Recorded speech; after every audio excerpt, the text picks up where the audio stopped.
Kamusta mga kabahay? So, nandito kami ngayon sa sa Kamachilis dito sa bahay nila Mama. Meron kaming start na project ngayon sa sa Amayascape, pero tinanghali na kami kasi kinuha pa natin yung para doon sa construction band para makapag start kami ngayon. Tsaka nag-fill up kami ng mga ilang requirements at nag-pass din. Ay ipapasa pala namin mamaya. So inabutan na kami ng 11 dito. So magla-lunch na muna kami, no. Andito nga pala yung mga tropas. Bali apat muna kami doon kasi yung iba wala pang requirements. So yung mga tropa ngayon nagre-relax muna sila. Dito kami magla-lunch. Pakita ko na rin pala yung ginagawa nilang yung ginagawa nilang extension ng farm. Pakita ko sa inyo yung ginagawa extension ng farm nila tayong dito. Ayan si Tatay. Tumutulong na dito yung mga tropa, no. Ayan. Hello, shout out! Yung tropa natin, sila kabaron. So, ito yung ginagawa nila dito, no. Ayan. Bali, ito yung magsisilbing, pinakabahay ng pugo. So, mag-aano sila ng, rito ng pugo. Maglalagay sila ng mga pugo dito, quail, na paiitlogin. Ayan. Una, kukulungin muna nila to. Tapos sa loob nito yung mga cage, no. So, yun, maganda rin yun, yung pugo. Maliban pa dun sa mga native na manok. Tsaka mga ni Teng, no? Yung mga pato niya. Ilan na yung itlog ng bibi mo, Teng? 12. So, ito yung mga Chinese chicken. May mga itlog na rin yan. Ba't nakakalat yung itlog? Ayun yung isa, naglilimlim yung isa doon. Yun. Ito naman yung mga pato. O yung mga bibi. Yan, may itlog na rin yan. Tapos, ba't nandito yung barako mo? Bago yan. Dito, pasok tayo dito, no? Bago yan? Bago ka, ha? Tingnan natin yung bago ka. Pasok tayo dito. Pasok ka. Masara mo, Sen. Yan, nandito tayo sa loob ng niya. Ng native na manok niya, na farm, no? Dito siya nagpaparami ng, ito, bago daw to. Bago ka, ha? Alam mo, bago ka, ha? Nandito yung mga, ayan, no? Natatakot sila, yung mga native na manok. Dito pararami ni Teng yan. Mga puro babae yan. Tapos, yung lalaki dyan is dalawa lang yata. So, labas tayo. Ito, inalo niya muna kasi mga bata pa ito. So, itong dalawa bata pa. Tapos yun bago. Bago niya ihalo doon, no? Kasi maaga silang nilalahian. Thunder, kapapasok dyan. Yan, so after namin mag-lunch, mag-half day na lang muna kami total. Nagli-layout pa lang naman na kami doon, tsaka yung excavation o paghuhukay. So, habang naghihintay kami ng lunch break, naisipan kong kumuha ng bayabas. Maraming bayabas. Nung sa live ko nakaraan, hindi na uso yung mangga, no? Wala nang bunga yung mga mangga. Ang uso naman ngayon bayabas. At saka yung santol, ayun, no? Kumuha kami doon sa live ko, kaming dalaw ni Kilit, no? Ito nga pala yung update doon sa mulberry. O, di ba? May mulberry na tayo. Successful to, tsaka ito. 3 out of 6 ang tumubo. 3 yung hindi tumubo. So, ito. Ayan sila mami ko. Naglalabas sila, no? Kasama yung bunso kong kapatid. Ito yung ginawa kong pansungkit ng bayabas. So, ang daming hinog eh. Kuha tayo. Hindi yata effective yung... Okay, so hindi effective yung ginawa kong panungkit. Aayusin natin siya. Lagyan natin siya ng rito. Dali.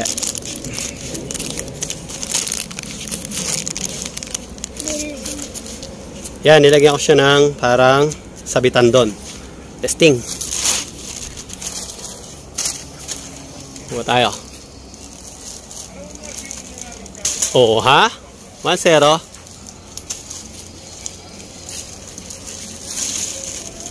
Sobrang hinog nun, no? Nakita nyo ba yun? Ayoko na sobrang hinog. Masarap yung sobrang hinog. Pagka ipang sisigang sa bayabas o yung bulang lang kung tawagin namin sa Kapangpangan. Sigang sa bayabas. Paborito ko rin yun. Yun, dun masarap yung mga hinog. Pero, pagka lang, ayaw ko ng hinog. Gusto ko manibalang lang. O hindi masyadong hinog. Tulad ng kinukuha natin ngayon. Laki oh.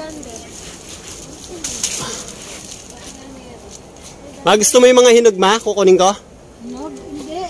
Yung sobrang hinog, hindi. Hindi naman. Kung magluluto ka ng ano, o kung magluluto ka ng bulalang, okay to.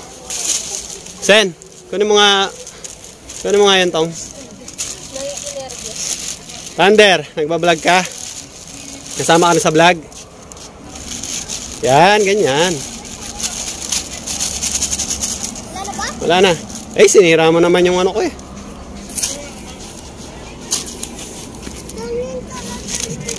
Ganon talaga yun? Ganon ba yun? Hindi naman yan matibay. Paano masabi? Eh, pambayabas lang to eh. So, kuha tayo uli. Ito. Babaw lang oh. Natakan mo na. Pangalawa. Punin mo. Safety nyo yung mga ano natin.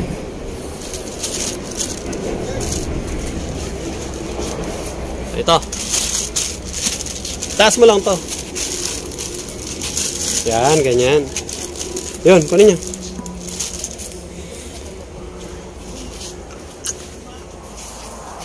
Ito pa oh. Ay, nahulog. Lug. Hinog na to eh. Nahulog lang. Yan oh. Yes. Oh. Ipunin nyo. So yun no, nahirapan ako kasi hawak ko yung cellphone, nahirapan ako manungkit. So ang gagawin ko, akit na lang ako para hindi ako mahirapan, okay?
Ayan, so ito na yung nakuha natin mga kabahay oh. Dami na, di ba? Hindi ko na lahat kinuha. Baka hindi rin namin maubos. So iuwi ko ito mamaya sa bahay. At magla-lunch daw kami. Tinawag na ako nila, Teng. Saan tayo kakain? Ayun, dito. Dito daw kami.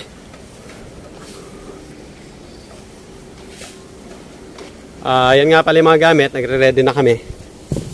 Tingnan natin anong ulam nila dito. Uy!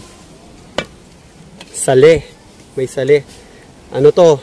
Tawag namin dito sa Kapampangan sali. Ito yung tanglad. Yan. Sa Tagalog, ito ay tinola. Tinola na may tanglad. Yan. Na manok. Tinolang manok. Sali manok tawag namin yan sa Kapampangan. So, yun. Kain na muna. Sarap kumain dito oh, mga kabahay oh. So ilalim ka ng puno. Fresco. Kumuha rin pala sila ng labong. O yung Si Bong kumuha ng labong. Si Bong ay kumuha ng labong. Oo. Ito oh. Bamboo shoot. Bamboo shoot. No, masarap 'yan sa sa luyot. Uy. So galing nila yung labong o yung bamboo shoot doon sa baba. Kasi nagputol sila ng mga kawayan. Tingnan nyo naman, libre lang materialis dito. Paggagawa ka ng kubo o kulungan ng mga hayop. Ayan o, ang daming kawayan. Diyan lang nila yung kinuha. sa paligid. Tsaka matibay itong kawayan na to, itong isang to. Ayun tinatawag na ano, bayog, no? Makapal yan. Tsaka hindi yan, hindi yan binubokbok, no? Ito, tingnan nyo. Ito naman, galing to dun sa kabila. Yan. Ito naman yung tinik, matibay din to. Bata naglalaro. So, kainan na.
Ayun, so tapos na naman ang tanghalian at tumaob ang ulam. So, yun nililigpit ni si tatay ang nahuling kumain. Tapos yung mga tropa nagpapahinga na, yan si Bong. Chill lang. Mamaya mag-ukay na yan.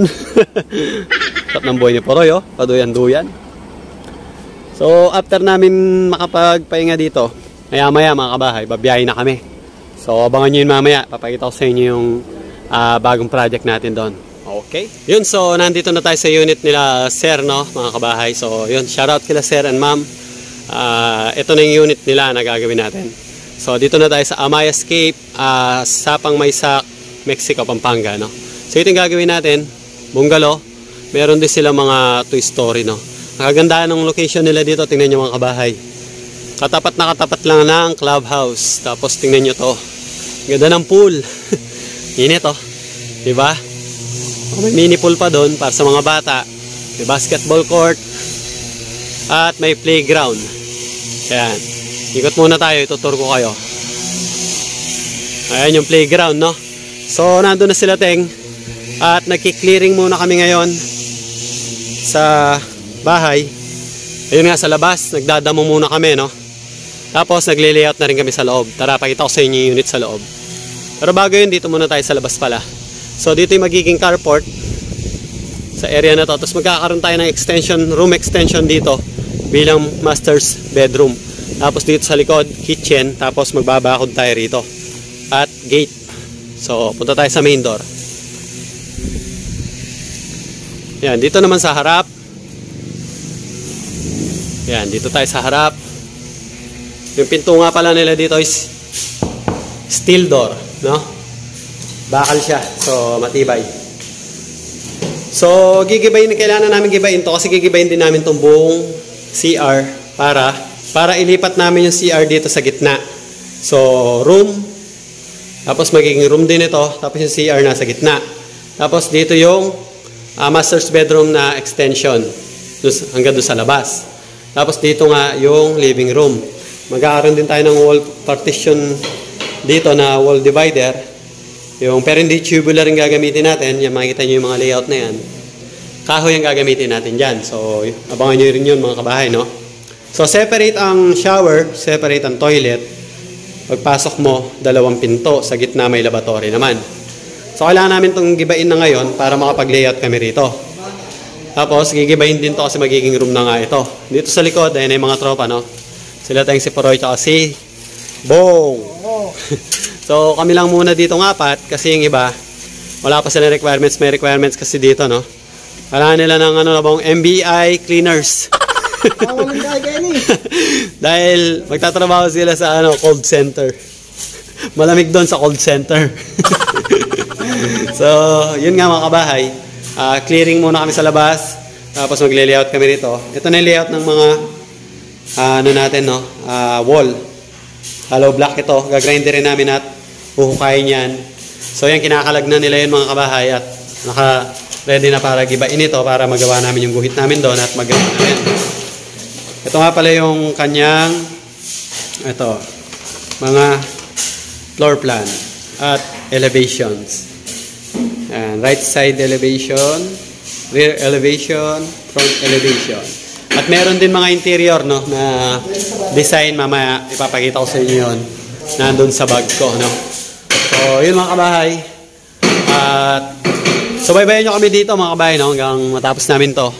Madali na lang namin to para makapag-Laguna na kami. Di ba, Bong? Oo. Sama ka ba sa Laguna? Oo. Daling kausap si Bong. Alright.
So ayan mga kabayan, no, nakapag-clearing na kami dito. Yan, nalinis na namin yung mga damo. Bukas, pwede na kami maghukay, no. Yan, tanghali na kami nag-umpisa, pasado alauna na, no. Kasi nag-asikaso pa kami ng requirements at saka yung gate pass namin, yung working permit namin, nasikaso pa namin yon. Tsaka yung construction band para makapag-start kami. So yun, nakapaglinis na rin kami, nakapag-layout na rin kami sa loob. Ayan, natibag na nitengin dito. Dito. Kasi yung gripo dito, ano kasi na sa Bong? Bong! Anong problema ng gripo dito? May problema kasi yung gripo dito eh. Anong problema ng gripo dito, Bong? May link? Oh, yun. Yun nga lang ang problema namin dito, sabi ni Bong, yung gripo daw may link. Kailangan magpa-check up daw. So ito yung layout natin mga kabahay, no? Alisin natin to. Bali, separate yung toilet sa shower. So, itong square na to, ito, 110 by 90 shower area or toilet area. Tapos dito naman, 110 by 90 yung toilet or shower. Kung either way, kung saan mas maganda. Yung natitira doon sa gitna, parang may maliit siya na hallway sa pagitan. So, pagpasok natin dito, sliding na door. Pagpasok mo, dyan, shower. Tapos dito sliding, pagpasok, toilet. Itong natitira sa gitna, sa may hallway, dito, lavatory. So, open siya. No? Wala siya sa loob. Then, ito yun, sa may shower. And then, door. Magmula dito. Sa wall na yan, dudugtungan natin yan para sa room. Tapos, magkakaroon tayo ng door dito. Pagbukas ng ganyan, dito, no? Ang size niya lang is 2.4 by 200 by 2.4, no? 2 2 by 2.4 meters. Ganon din dito. Identical lang sila. Ito, magmula rito, door. Pagbukas mo ng pinto rito, matitibag to eh.